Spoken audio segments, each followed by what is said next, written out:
साथियों नमस्कार, आप सभी का हार्दिक स्वागत अभिनंदन करता हूं। मैं हूं आजमगढ़ जनपद के जीयनपुर थाना क्षेत्र के अंतर्गत कोतवाली क्षेत्र है ये। और ये वही पोखरा है जहां पे दुर्गेश कुमार की हत्या हुई थी। यहीं पे उनको मारा पीटा गया था। और ये देख रहे हैं, खूब देखने में तो ये जो तालाब है बड़ी खूबसूरत है, लेकिन इसकी खूबसूरती में एक कलंक 7 तारीख के शाम को यहाँ पे लगता है। और वो कलंक ये था, किसी के एक युवा की जो ज़िंदगी है वो समाप्त कर दी जाती है। और समाप्त होते-होते एक कई उसमें जो क्षण होते हैं, कई उसमें जो घटनाएँ क्रम है धीरे-धीरे जुड़ती जा रही हैं। और धीरे-धीरे उनकी मौत की जो क्रम है वो धीरे-धीरे सिलसिलेवार धीरे-धीरे खुल रहा है।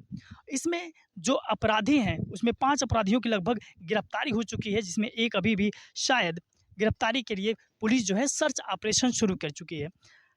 कल लड़की जो है वो एसपी साहब के यहाँ ज्ञापन देती है और वहाँ पे आरोप ये लगाती है कि जो दुर्गेश कुमार है उनसे हमारा प्रेम संबंध जो था, लेकिन मैं ब्लैकमेल हो रही थी। और ब्लैकमेल इस कदर हो रही थी कि दुर्गेश कुमार अपनी सुसाइड करने का मुझे कहता था कि तुम अगर हमसे बात नहीं करोगे तो हम सुसाइड कर लेंगे।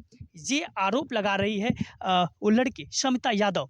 लेकिन उसकी आवाज़ में और उसके जो कॉन्फिडेंस में कहीं न कहीं कुछ लोगों के जो उनके समर्थक हैं दुर्गेश कुमार के घर वाले, वो लोग कह रहे हैं कि ये जो कहानियाँ वो बता रही है, वो एक मनगढ़ंत कहानी बता रही है। और आज बसपा के एक ज़बरदस्त उनकी जनसैलाब के साथ बसपा पार्टी ने अपने बसपा पार्टी और बसपा के प्रदेश अध्यक्ष ने जीयनपुर चौराहे पे प्रदर्शन करके न्याय की मांग उठाई।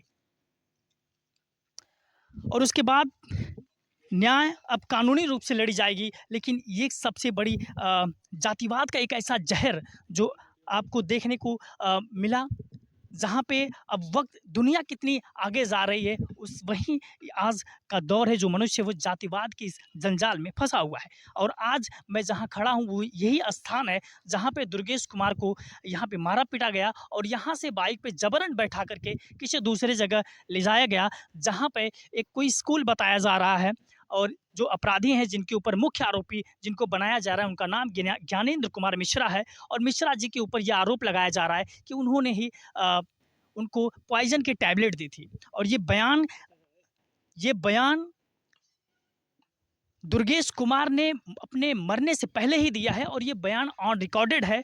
और उन्होंने जो कहानी और जिस प्रकार से वो बता रही हैं, शमिता यादव जो लड़की है वो बता रही है कि वो मुझे काफ़ी सालों से 2-3-4 सालों से मुझे प्रताड़ित कर रहा था अब मुझसे बातचीत करने के लिए। लेकिन सवाल यहाँ पे ये उत्पन्न होता है, एक सवाल निकलता है, क्योंकि आपके बगल में ही आपका थाना क्षेत्र है, आपकी कोतवाली है, आपके परिजन हैं, आपने उनको ये जानकारी क्यों नहीं दी?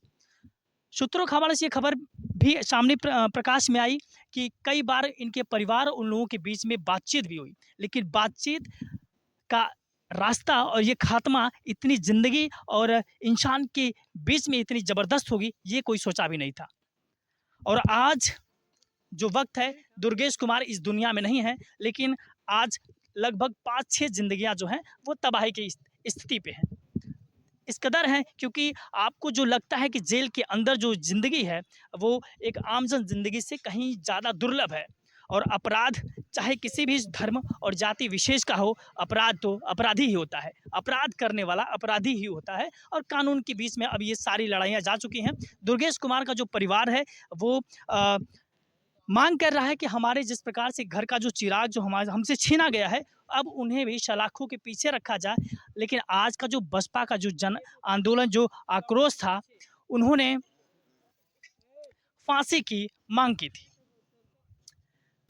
तो जो वीडियो जो वायरल हो रहा था, ये जो गेट है सामने वाला, जो यही गेट वो तस्वीरों में आया और यहीं की वजह से वो पहचान में आया कि ये जो जीयनपुर का जो तालाब का जो क्षेत्र है, ये घटना जो हुई थी वो इसी स्थान पे हुई थी। और ये गेट जो है घटना के स्थान को शिनाख्त करने में काफ़ी सहूलियत पैदा की।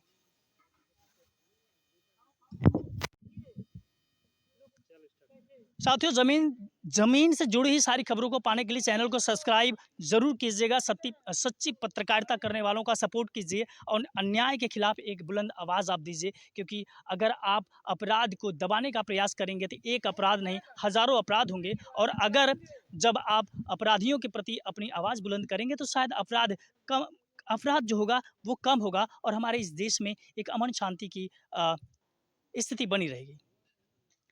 एबीएस 9 न्यूज़ से मैं अंबिका कुमार, आजमगढ़।